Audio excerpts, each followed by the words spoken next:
Bienvenue dans le ChatGPT de cours de circuit.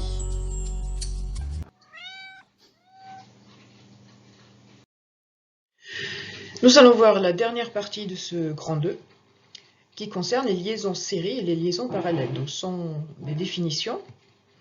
Deux éléments sont dits connectés en série lorsqu'ils ont un nœud commun auquel aucun autre composant n'est relié. Ce qui implique qu'ils sont parcourus par un même courant. Voyons sur le schéma, toujours le même. Nous avons ce nœud vert qui relie R2 et R3. Aucun autre composant n'est relié sur ce nœud vert. Donc, R2 et R3 sont en série.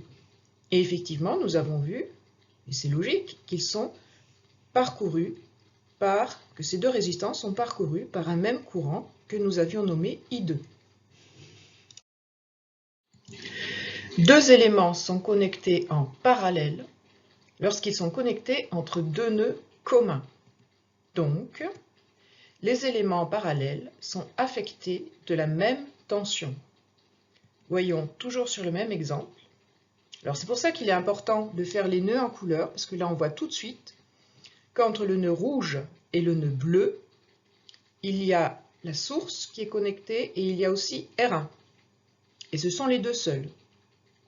Donc la source et R1 sont connectés en parallèle.